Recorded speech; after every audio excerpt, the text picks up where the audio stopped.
Welcome to the Brits in the NRL Week 1 Finals Review. Now, massive news for English fans of the NRL.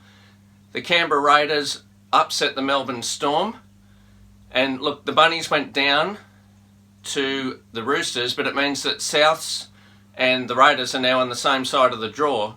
So there's a really good chance now that either Souths or the Raiders will make the grand final. So there's a big opportunity for some Englishmen to feature on the biggest day of the year in the NRL, the big dance. Now, we're going to start with the Raiders because they were absolutely gritty, grinding. They fought tooth and nail to defeat the Melbourne Storm 12-10 down in Melbourne to earn a week off. The Raiders are now one game away from making the grand final.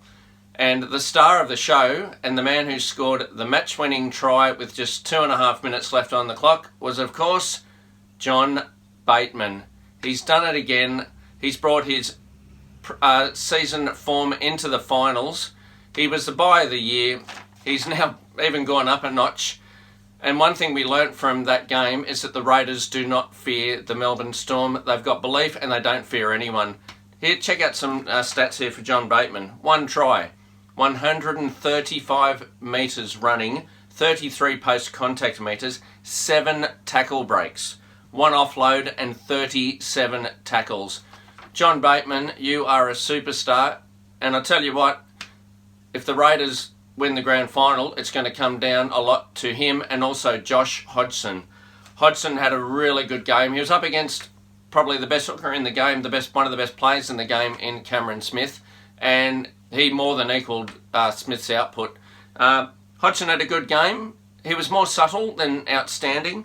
35 metres running. It was a really tough game. There wasn't a lot of room to move. There was only 4 tries in the game. He also produced 38 tackles and 1 forced dropout. And that was key because the Raiders were under the pump. They led 6-2 at half-time. Bailey Simonson had scored very early on after starting the game, because Joey Leilua had got a bit of firework caught in his eye.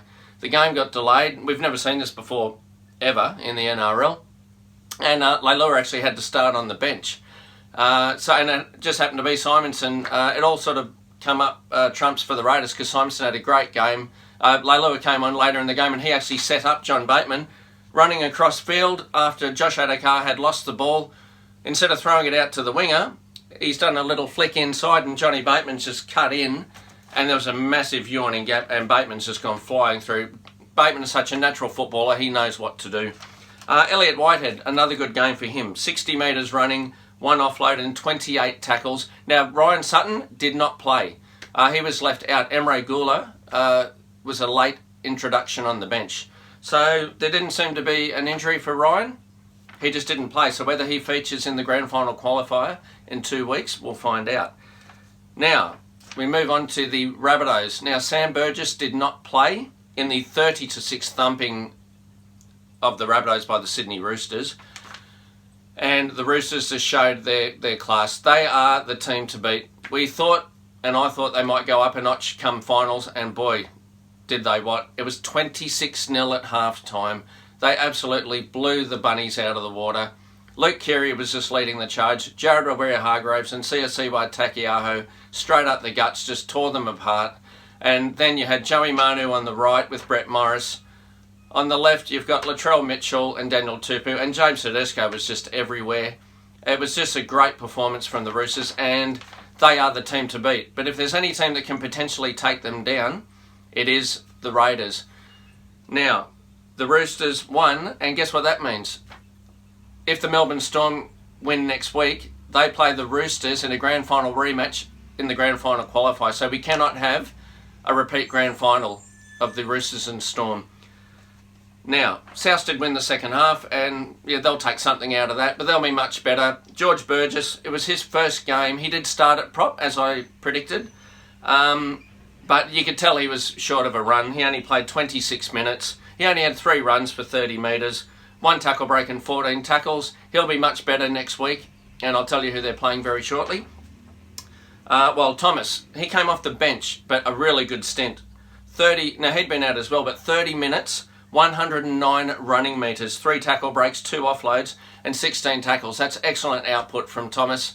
And with Sam back next week, all 3 Burgess brothers will feature, and of course it's elimination from here on in, so no second chances now for the Bunnies. Now, just a quick bit of news on the other Englishman. Ryan Hall, if there's any injuries in the Roosters, he played the full 80 minutes in the Canterbury Cup. Now, that'll be the end of football for Ryan this year unless, well, he'll play for Great Britain, but unless he plays for the Roosters, if there's any injuries, because they lost their semi-final to the Newtown Jets 30-28 in a high-scoring affair. But Ryan played 80 minutes, ran for 105 metres and produced 1 offload. So the Roosters know they've got Ryan Hall ready to go if there's any injuries. And Daniel Tupou did hurt his groin late in the game, but they think he'll be right because the Roosters don't play for 2 weeks. Now, in the other 2 games, we'll quickly wrap it up. The 2 elimination semi-finals will start at Lotto Land and the Sharks. See you later. Manly, Des Hasler has done it again, the mad professor. Manly 28, the Sharks 16. So Manly now move forward to face the Rabbitohs. What a game that will be next week at ANZ, I'm assuming. And the winner of that game will then play the Raiders. So the Raiders will play either Manly or South for a spot in the grand final. So they're a really good chance, the Raiders. But Manly was sensational. It continued the Sharks' diabolical run at Manly's home ground. I think I said 5 out of 47 they'd won. I think it was 5 out of 39. Sorry about that. It's now 5 from 40. They just can't win there, no matter what team Manly puts on the park. But what team Manly put on the park, geez, Desi revved him up. No Marty Tapau. Well, Adam Fanua-Blake was, if he wasn't man of the match, he was that close. Daly Cherry-Evans, beautiful game from him. He never overplays his hand. He is a quality number 7, and he just pulled the strings. He had Manly motoring. Jake Travojevic just killed him at lock. And then you had the backs just tearing him apart from the momentum that Manly had gained. The Sharks couldn't stop him. It was only a couple of late tries. There was no real fight in the Sharks. They were very flat to start with. And Sean Johnson again went missing in the big games. And it just showed what Cronulla's been like all year. Hot and cold. You can't predict how they're going to play. And John Morris has some really tough decisions and a lot of thinking and mulling over to do in the off-season, because Cronulla, on paper, have a much better side than what they're producing on it. Anyway, the Sharks are gone. Now, in the other game, well, who predicted this? I predicted the Eels would win over the Broncos, but no one predicted that the Eels would win 58-0. That's right, you heard me, 58-0. The Broncos were absolutely pathetic. Anthony Seibold, seriously, that was, I don't know what's going on. Parramatta were unbelievable. There was a sellout at Bankwest, and as usual at Bankwest, the Eels just came flying out of the blocks. Blake Ferguson and Mike Acevo were just powering upfield. Gutherson was just killing it. Mitchell Moses at halfback had an unbelievable game. He's in career best form. And with Junior Paulo, Sean Lane, Manu Ma'u, Hull, you've got an absolute ripper.